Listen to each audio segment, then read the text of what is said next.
بسم الله الرحمن الرحيم ولله ما في السماوات وما في الأرض وكان الله بكل شيء محيطا ويستفتونك في النساء قل الله يفتيكم فيهن وما يتلى عليكم في الكتاب في يتامى النساء اللاتي لا تؤتونهن ما كتب لهن وترغبون أن تنكحوهن والمستضعفين من الولدان وأن تقوموا لليتامى بالقسط وما تفعلوا من خير فإن الله كان به عليما وإن امرأة خافت من بعلها نشوزا أو إعراضا فلا جناح عليهما أن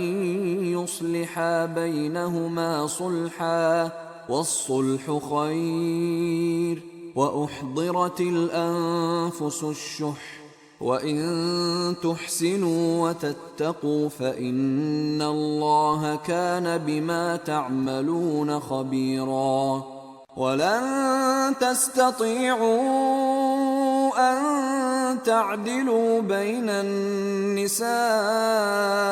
ولو حرصتم فلا تميلوا كل الميل فتذروها كالمعلقة وإن تصلحوا وتتقوا فإن الله كان غفورا رحيما وإن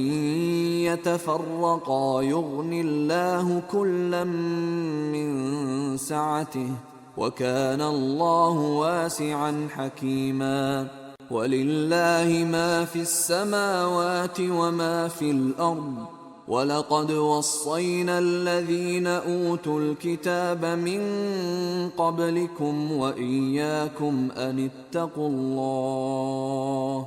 وإن تكفروا فإن لله ما في السماوات وما في الأرض وكان الله غنيا حميدا ولله ما في السماوات وما في الأرض وكفى بالله وكيلا إن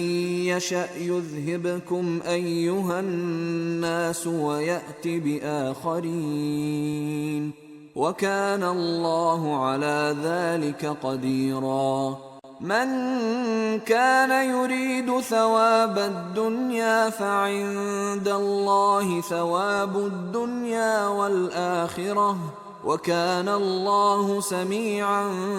بصيرا بشر المنافقين بأن لهم عذابا أليما الذين يتخذون الكافرين أولياء من دون المؤمنين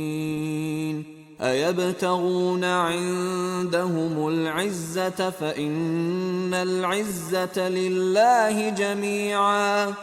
وقد نزل عليكم في الكتاب أن إذا سمعتم آيات الله يكفر بها ويستهزأ بها فلا تقعدوا معهم حتى يخوضوا في حديث غيره إنكم إذا مثلهم إن الله جامع المنافقين والكافرين في جهنم جميعا الذين يتربصون بكم فإن كان لكم فتح من الله قالوا ألم نكن معكم وإن كان للكافرين نصيب قالوا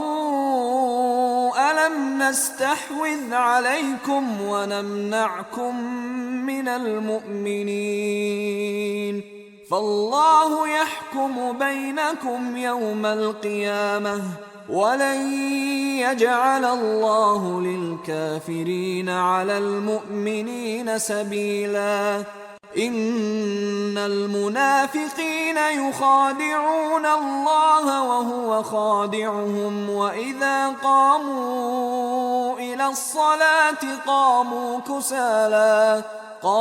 كسالى يراءون الناس ولا يذكرون الله إلا قليلا مذبذبين بين ذلك لا إله هؤلاء ولا إله هؤلاء ومن يضلل الله فلن تجد له سبيلا يا أيها الذين آمنوا لا تتخذوا الكافرين أولياء من دون المؤمنين أتريدون أن تجعلوا لله عليكم سلطانا مبينا إن المنافقين في الدرك الأسفل من النار ولن تجد لهم نصيرا إلا الذين تابوا وأصلحوا واعتصموا بالله وأخلصوا دينهم لله فأولئك مع المؤمنين وسوف يؤتي الله المؤمنين أجرا عظيما ما يفعل الله بعذابكم إن شكرتم وآمنتم وكان الله شاكرا عليما لا يحب الله الجهر بالسوء من القول إلا من ظلم وكان الله سميعا عليما إن تبدوا خيرا أو تخفوه أو تعفوا عن سوء فإن الله كان عفوا قديرا